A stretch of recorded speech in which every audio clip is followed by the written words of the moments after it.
Good evening and welcome to Freedom is a Constant Struggle with your host Kilu Nyasha, and board hopping is Andrew Montoya on this February 19th, 2015. I'm delighted to bring to you Ramona, Africa via Skype from the PhillyCAM in Philadelphia. And that's their community access station, and this, of course, is Bayvac Commons. Mona is the Minister of Communication for the MOVE organization, the sole adult survivor of the May 13th, 1985 government bombing and murder of innocent MOVE members. Former political prisoner as a result of surviving the bombing, and representative of the International Concerned Family and Friends of Mumia Abu Jamal. But most importantly, she's a committed revolutionary. Welcome to Freedom. It's just wonderful to have you back. Thanks for having me. It's a pleasure to be here and a welcome opportunity to allow people to hear about Move from Move. Right, and for those, especially young people who and folks who don't get information from Philadelphia, um, tell us about the MOVE organization, its founding, its leader, its purpose, etc. Okay. The Move organization is a revolutionary organization founded by a black man called John Africa back in the early 1970s. And John Africa uh, proved to Move, showed Move that there is just one priority, and that is life in a very real sense. The air that we must have to breathe, the water we must have to drink, the earth that feeds us, the principle of freedom, the principle of equality, because every living being comes from one source, our mama, our true mama, Mother Nature, and that we must be reverent of that force, protective of that force, and that nothing is more important than our mother, Mother Nature. And so this is Moo's belief, the belief given us by John Africa, and move people protect and defend that force. This is what has put us in conflict with this system, those running this system that don't care at all about life, even though it's the force that's keeping them alive. So it caused conflict, and Move will not compromise what is right. We will not compromise what is necessary. We will not compromise our God. And those running the system, their God is money and things like jewels and cars and money, etc. You know? So Yes. that's where the conflict arose from. Right, and on your appearance with dreads and so forth, a lot of people might assume that you're an all-black organization. Are you? Absolutely not. Absolutely not. The MOVE organization from the very beginning has been composed of, yes, some black MOVE members, white MOVE members, Latino, Spanish MOVE members, Jewish MOVE members. I mean, your background, your racial or ethnic background means absolutely nothing to Move. The only thing the Move organization is concerned about is if you're willing to work to do what's right, whether you're committed to what is right and bringing this system down. That's our only concern. And you call all of your MOVE members family and their brothers and sisters. Describe how that works. Well, John Africa, Move's founder, taught us the true meaning of family. Family has nothing to do with a bloodline. We all got blood. What does that mean? Thank you. You have mothers that kill their babies. You have children that kill their parents. so-called sisters who killed their sisters or brothers. I mean, that's not family. Family means unity. It means being committed to each other, loving each other, and moving in the same direction, having the same common belief. That's what makes you family. And you know, I witnessed that when I was in Philadelphia in 1995, when we were trying to stop them from killing Mumia.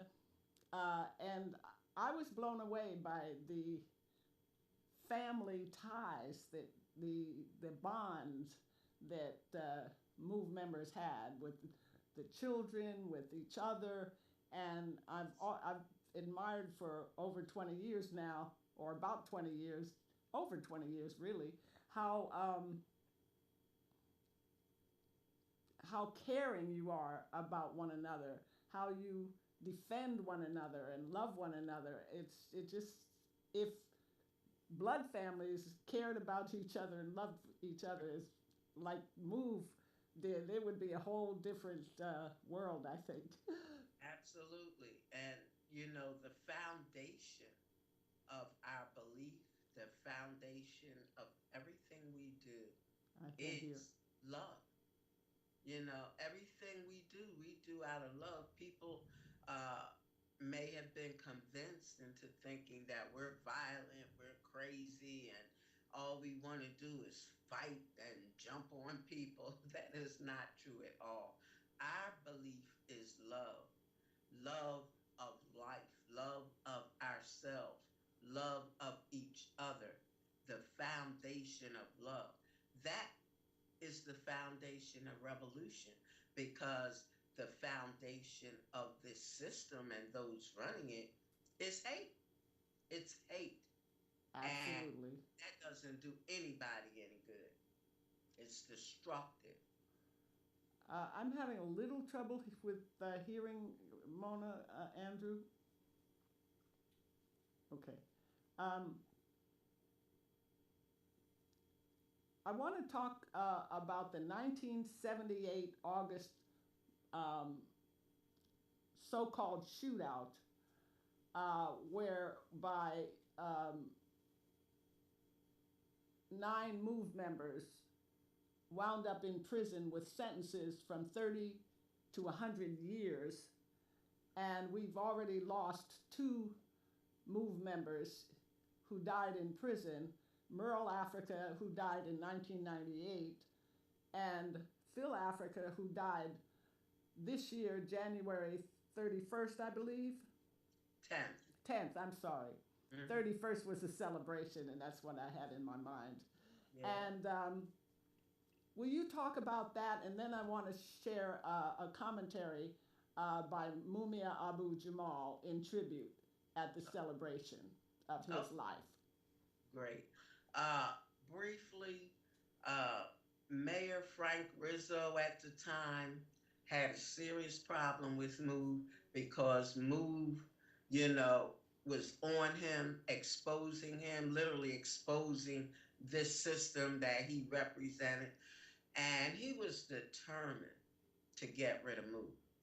Uh, in August of 1978, after MOVE people had been attacked numerous times by Rizzo's police, beat bloody pregnant MOVE women, beat, stomped, kicked into miscarriage, MOVE took a strong position and said, we believe in the principle of self-defense. We will defend ourselves. That is the law, true law. And when MOVE took that stand in May of 77, oh my goodness, these officials went crazy. They didn't want MOVE setting that kind of example, with For people, sure. giving people that kind of information and motivation. So what happened is, our family members, political prisoners at the time, were released from prison, as was MOVE's main demand, the release of our innocent family members, our political prisoners. And it happened without one shot being fired. Well, Rizzo was beyond himself that he had to give in to move because he said he did not compromise with terrorists, but he had to bring us, our family, out of those prisons.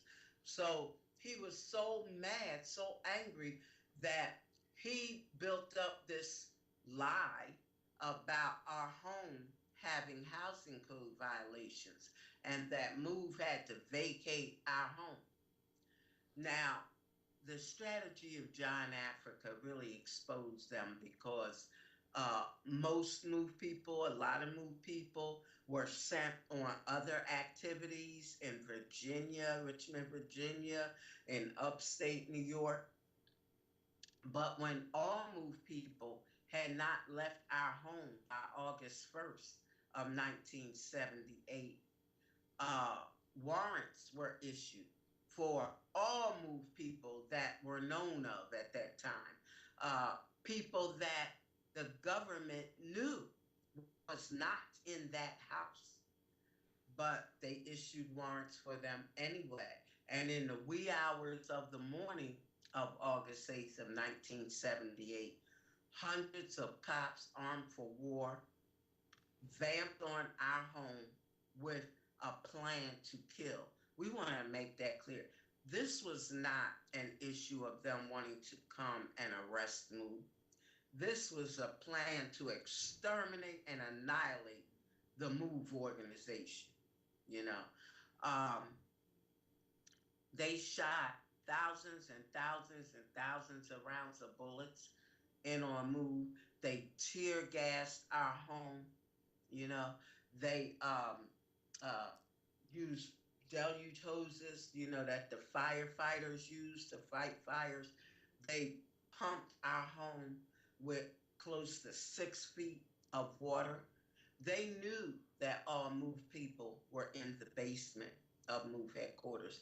They acknowledged that. Um, they also know it came out, the medical examiner's report said that the one cop that was killed, that was shot to death on August 8th, was shot with a bullet traveling on a downward angle. Now, Move people are in the basement. James Ramp, the cop that was killed, was standing up on street level. So you're talking about 6 feet above Move people out on Right. the street. Yes. How could any Move person have shot him on a downward angle? Physically impossible. And then uh, the city of Philadelphia sent a demolition team out to our home and completely demolished it. Now, this was the scene of a crime. A cop was killed. The house was evidence, The vital crime evidence scene. of the crime. Now, since when are they trained to destroy evidence, Right. destroy the scene of the crime? Right. And furthermore, if they even thought in their wildest imagination that Move had killed Officer James Ramp, they would have preserved every bit of evidence to prove that. But they knew Move did not kill James Ramp. They knew that, and they destroyed the evidence. They knew that they were going to railroad our family. They knew that. They didn't care about evidence, you know. So our family members were arrested, known as the Move Nine, each of the nine charged with murder, even though James Ramp was shot one time with one bullet from one gun. They charged nine of my family members with the murder of James Ramp. They went on trial, and I need to make this clear. It was what they call a bench trial, meaning a trial by the judge and not with the jury. Oh. And people say, well, how did that happen? Why did they have a bench trial with just the judge? Well, Moore's position was that they were putting the burden of this whole attack on Move squarely on the system in the form of Judge Edwin Malmet, where it belonged. They were not going to allow these officials to railroad Move and then try to put the blame on the people by saying, well, you had a jury of your peers. It wasn't the system. It was a jury of your peers, blah, blah, blah. No, no, no, no, no. This judge is supposed to be learned in the law, is supposed to be without prejudice and just go by what the law says. Well, he sat there through the whole trial, heard the lies that the prosecution witnesses, the police witnesses were telling, saw how my family clearly exposed the lies, and at the end of the trial, he convicted all 9 of my family members of murder and then sentenced each one to 30-year minimums, 100-year maximum sentences. A day or two after sentencing my family, Judge Malmet went on a radio talk show, Philadelphia radio talk show, and Mumia Abu Jamal heard him. So he called in and he asked Judge Malmet one question: who killed Officer James Rand on August 8th of 78? Judge Malmet replied, and I quote, I haven't the faintest idea.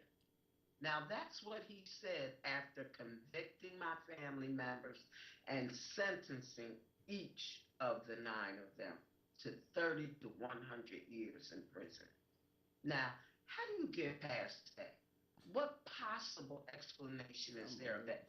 Whether you're a judge or a juror, if you convict someone, you are obligated to be convinced beyond a reasonable doubt that that person is guilty.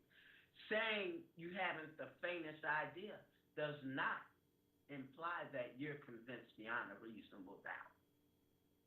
Right. So, and I think this would be a good time to hear Mumia's commentary and tribute to Phil Africa. Absolutely. Phil was one of the Move 9 in jail for 36, almost 37 years for a crime he didn't commit.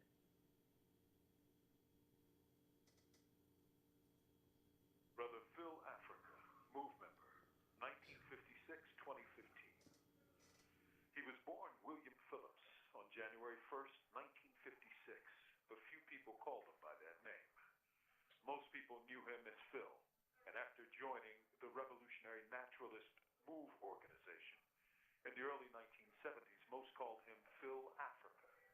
He was part of the confrontation of August 8th, 1978 in Philadelphia, where nearly a dozen Move members were charged in connection with that conflict, in which a cop likely died from friendly fire, but Move members were charged. Among them, Phil Africa.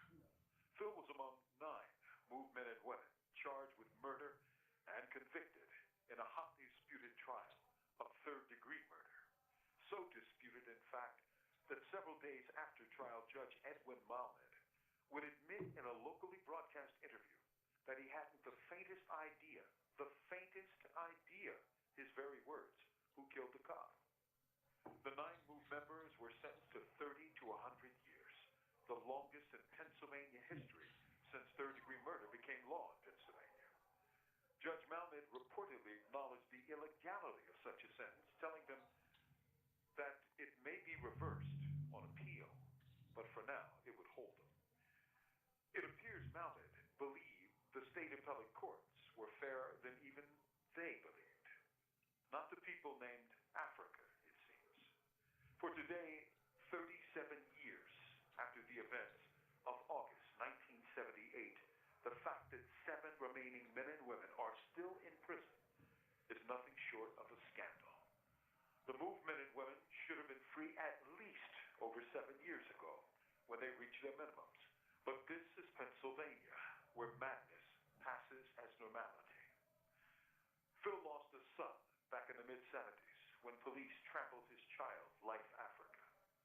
On May 13th, 1985, when the police bombed the Move house, another son, Little Phil, was among the 11 people shot and burned to death. Phil was an extremely talented artist and painter. He was a man with a gift of likeness, a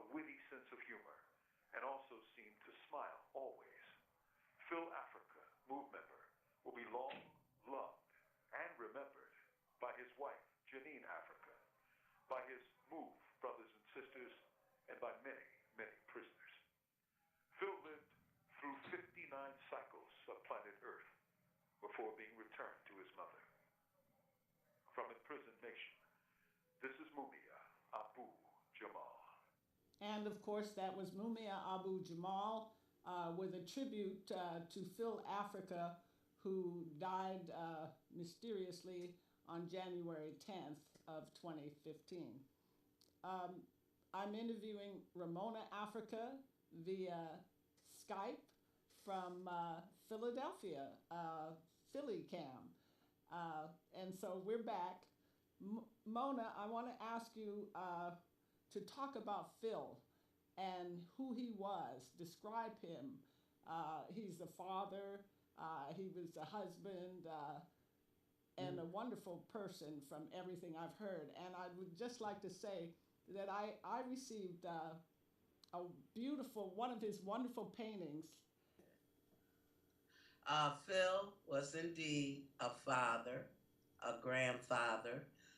In fact, Phil and his wife Janine lost two children to this system. The first one was a 3-week-old baby boy that was knocked from Janine's arms by police and trampled to death on March 28th of 1976. And then Phil and his wife lost a second child, little Phil, Africa, in the May 1985 bombing. Phil was strong. He was very outgoing. I mean, I don't think any MOVE person wrote and called and reached out to people more than Phil. I remember John Africa, MOVE's founder, saying that Phil was a preacher for this organization because he could just reach out to people, counsel people, talk to people. I mean, that's just who he was, you know? Right. And that's why so many people loved him. That's why so many people, just gravitated to him and knew him so well. Because I mean, he wrote everybody. He called everybody. If you jotted Phil a note, you were going to get a note back from him. Right. That's just who he was. A wonderful, warm, family-oriented brother. Nothing was more important to Phil than family. Right. And talk about his artwork. Oh my goodness. When Phil first started his artwork, he was okay, but he wasn't that great. But he loved it. So he kept at it. And you can just see his improvement, over time. Oh man. Within the last few years, his artwork was wonderful. It was spectacular. And he was always sending it out to people, not asking people to buy it from him or anything. People that were out here working, resisting this system, fighting back, Phil would send them artwork because he wanted to. Right. That's who he was. Yes, yes. And I feel so blessed, and I'm going to find it, the piece that he sent me. But one thing we tell people, Keita, is that John Africa explained that we are living beings. We're alive. So we have feelings. And because we have feelings, we can be hurt. Our feelings can be hurt. Absolutely. So the important thing to remember is that while we can be hurt, we won't be stopped. And that's what's important. To grieve, to feel loss, to feel the hurt, but never, ever allow it to stop you. Right, to abandon the struggle for true liberation. Exactly. Yes. I want to talk about Merle Africa, who also died in prison. And she died, I believe, in 1998. Is Yes, that March correct? I 1990. remember that so well. It just was so painful, and I can imagine the pain that the Move family felt at losing Merle. Talk about Merle. Merle, the best word to describe Merle to me was sweet. She was just so sweet, and her laugh was infectious. You know, she loved the babies. I mean, before going to jail, she was always picking up one of the babies, kissing them, laughing. Um, if people wrote Merle, she wrote them back. She was like Phil in that area. She would write people back. She was the administrator for the organization. She kept news articles, notes on everything that was happening. She was on top of things. Right. And, we really, really felt her loss. And because she was the first move person to pass away in prison, you know, it really affected us I'm sure because, it did. yeah, Yes. yeah, And her death was mysterious as well. absolutely. Basically, the same kind of situation. Merle had complained of some stomach cramps, and Phil had complained of some stomach cramps. Um, they took Merle out to the hospital, just like they took Phil out to the hospital when he had been doing stretches, jumping jacks, talking to people. They took him out to the hospital, and with both of them, you know, we got word from the hospital right after they took Merle there that she had passed away. With Phil, they held him incommunicado. He could not get a phone call, no visits, and we kept pressure on the hospital and the prison. And they finally arranged for Phil to call his wife Janine, who is also one of the Move Nine and has been in prison the last almost 37 years. It'll be this August. Um, and when Janine talked to him, when he finally got that call, and Janine talked to him, she told us they had him drugged up. He was like incoherent. He couldn't really understand what she was saying, and he couldn't really express himself, couldn't really talk. So our position is, how do you go from A to Z in about 5 days? When he went to that hospital, he was talking, he was mobile, he was exercising and stretching. How did he go from that to incoherent? You know, how did that happen? Yeah, In really. a hospital where they're supposed to make you well, not Right. make you worse than you were when you came in there. Right. And he was only 59 years old. How do you die of natural causes at 59? Yeah, and Merle was only 47. Right, and they You know? claim the same thing, right? Natural Yes, yes. causes. And what does natural causes Yes, mean? really. I mean, that People what are die you of talking? natural causes in their 80s and 90s, and And even that, they say natural causes, but what exactly are you talking about? exactly. Yeah.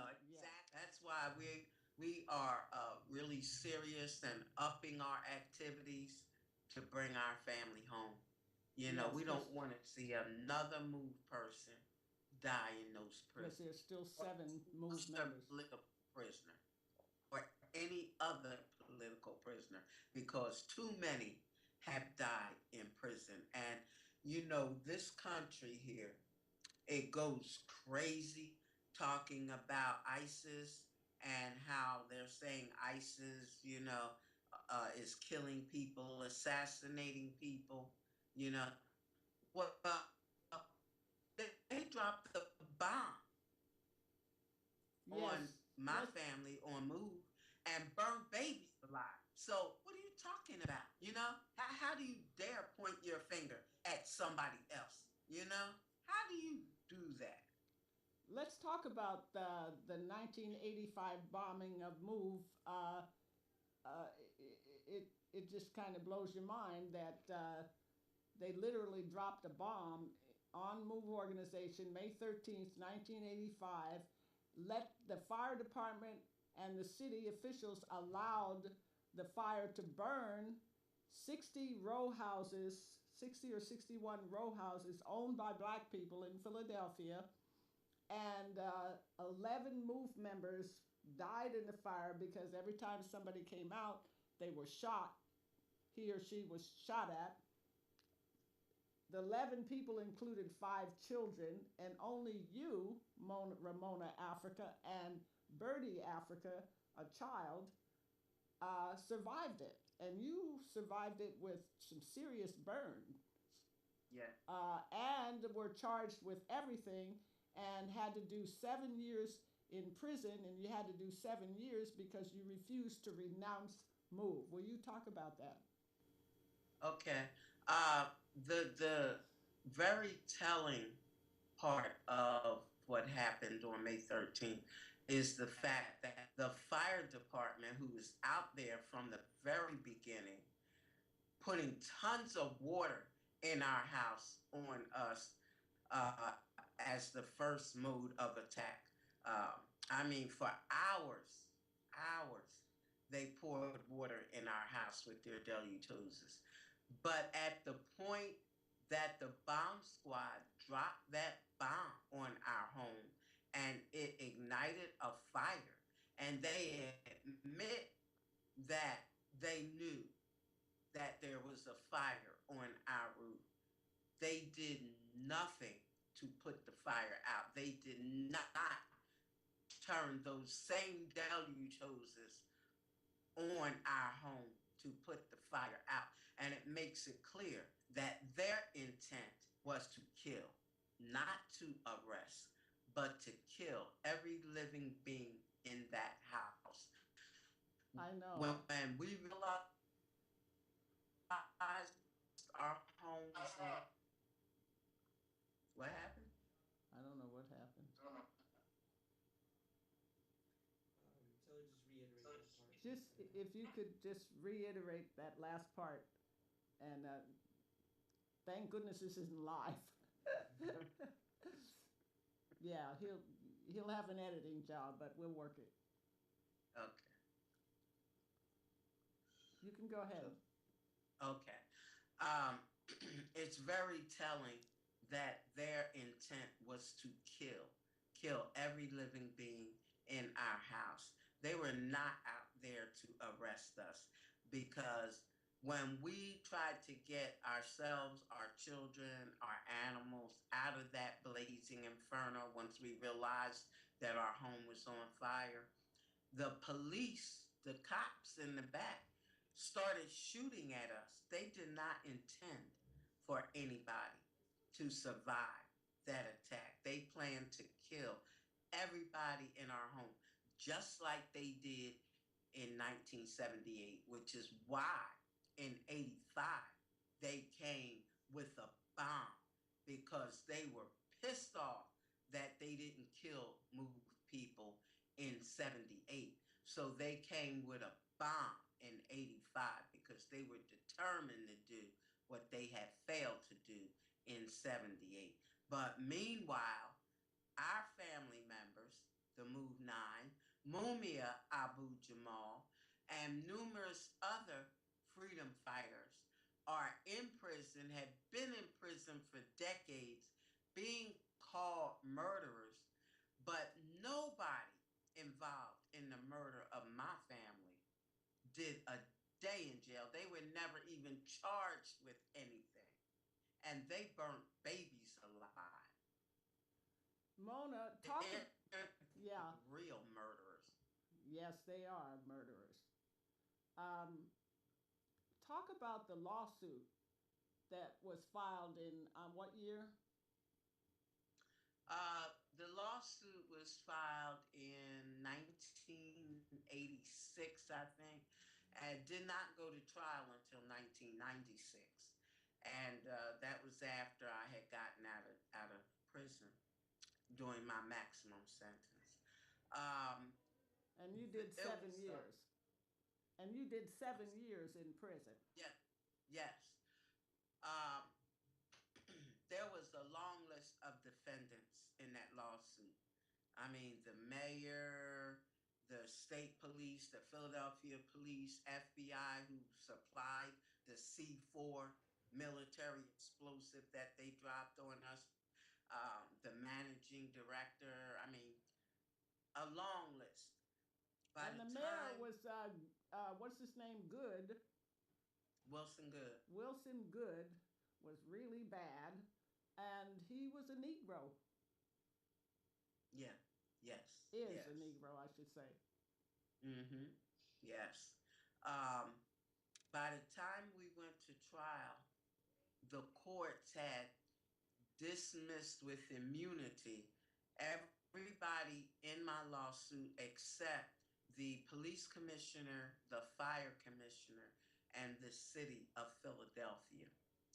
The jurors, who were predominantly white suburban jurors, because it was a federal trial, um, they found all three of them liable, found them guilty. And when they did that, they ordered the city of Philadelphia to pay me $500,000. Now, I remember a woman who spilled hot coffee on herself in McDonald's getting at least $1 million. You Right. know, I remember that case. Right. now we made it clear that this was not about money, but it tells you, you know, how this system feels about poor black people. You Yes, know, really. Well, we know how it feels about black people today, especially. yeah, they ordered the same jury ordered the fire commissioner and the police commissioner to pay $1 each every week for 11 years. Now, that's what they were supposed to pay. When the judge heard that, he granted immunity to the fire commissioner and the police commissioner. So they didn't even have to pay that $1 a week. Oh my goodness. That's just Now, if mind he boggling. felt like they deserved immunity, why wasn't that done with everybody else he gave immunity to before the verdict? You know, after the verdict, after the jurors sit through the whole trial and render their verdict and damages and all that, then he comes and say, "Yeah, right. They're not paying anything. They're not going to be held responsible." That's, well, privilege and immunity. We know about that. Well, Uh, that's what passes for justice in yes. America. And no justice, just us. Yes. Yeah. But before we run out of time, I really wanted to talk about you and the fact that I believe it's Chuck is your husband, Chuck Africa, Uh-huh. Yeah. and he is one of the MOVE members still locked up in prison. Yes. Yes. And you visit him on a regular basis, no doubt. Uh, I have to make something clear here. Um, Chuck has some issues, and he has decided that he wants to do things his way. And we made it clear, Move made it clear that he can do things his way if he decides to, but he just can't do things his way in Move.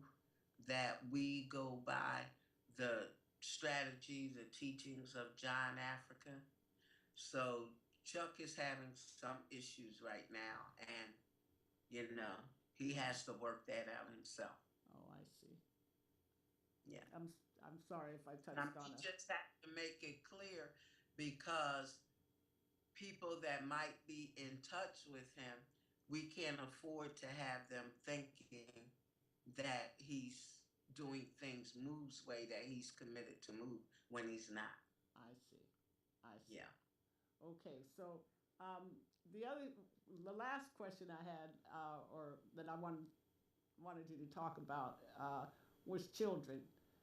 Move family have lots of children and lots of grandchildren. Will you talk about the children? I met some of the children in '95 who are now grown, and beautiful children, so healthy, so friendly, so conscious. I was just thrilled. Uh, I'd like to start off by saying how Move came under heavy criticism from the beginning of Move and for years after about how we raised our children.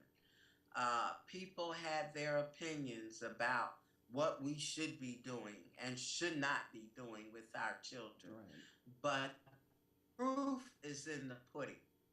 And Move children are loving children, strong, healthy children, clear about their direction. It is not Move children that you will ever hear about or read about setting cats on fire at Halloween or putting puppies in an oven and cooking them or, doing anything like that. Move people find puppies, Move kids find puppies or kittens and bring them home to take care of them. They don't wrap a coat hanger around their leg and put them, attach them to a car, so that they can be dragged and killed. Move kids are not like that. They don't do those things because of our belief, the teaching of John Africa. They are very loving children. And we homeschool our kids. We don't turn our children over to this system, to our enemy, and hallucinate that they're going to teach our children something worthwhile, that they are going to educate our children. We don't do that. Our children are homeschooled and they learn what they need to know to survive in this system in terms of reading and, counting, math, writing, what they need to know. But what they are really taught, not only in words, but through example, is life being the priority. Does not matter if you can spell the word air. What matters is you realizing the importance of the air and protect the air against poison and pollution. So that's what our children learn. That is their foundation. And that's what makes them so loving. Life is their priority.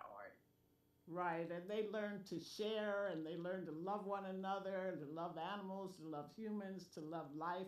And I've met them, I met some of them in Philly in '95, and I was blown away by the Move children. They're just wonderful people. And just take a minute and talk about how many grandchildren you have now and how many No, Move kids. Can you count them?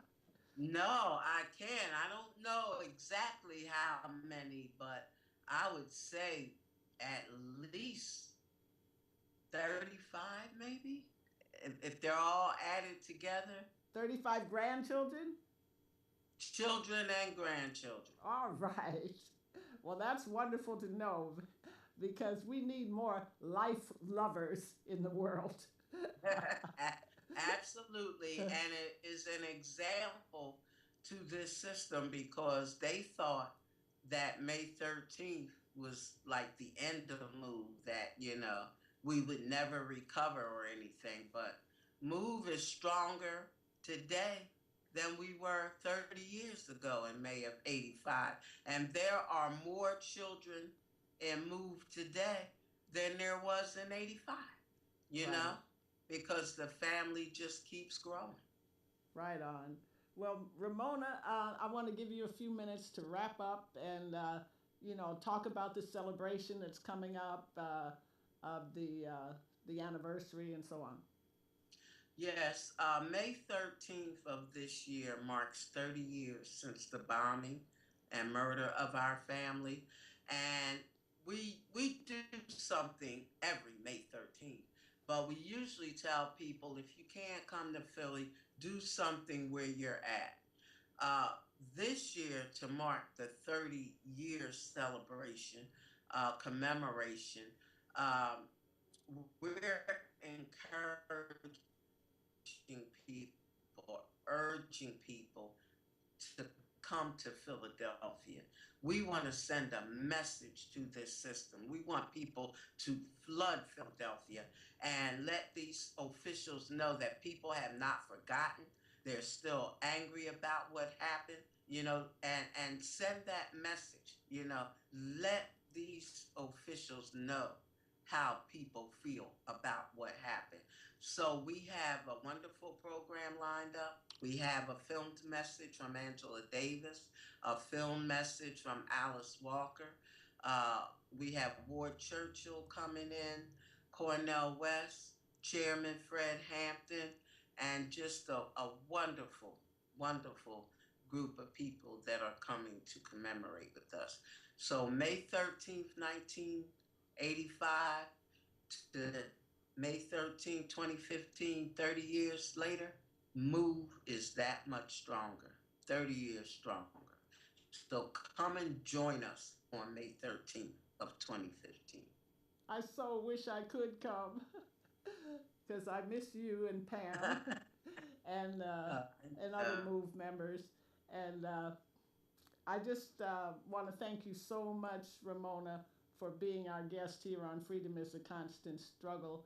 And we also, one quick thing about Mumia Abu Jamal. What's happening right now with his case? Very briefly. Well, not too long ago, I can't remember exactly when, but state officials passed a legislation basically forbidding Mumia and any other prisoner or former prisoner from speaking out about their cases, about what was happening with their cases. And it's called the Revictimization something act. And there's a big, movement around that because it doesn't just affect Mumia. It's called the Revictimization Relief Act because apparently Maureen Faulkner, Daniel Faulkner's widow, gets so upset. Killed. She gets so upset when she hears Mumia's voice on the radio. In the words of Mumia, well, I feel sorry for it if she doesn't know how to turn the station. Um, that's all she has to do. How are you going to tell people that they can't talk, can't speak out? Well, so much for the First Amendment and free speech in America. Exactly. And they had all these people marching in Paris talking about free speech. Hello. What a contradiction. Thank you again, Ramona, and thank Andrew Montoya for board hopping, and thank you, viewers, for tuning in to Freedom is a Constant Struggle. We'll be back on March 5th with Dorothy Roberts.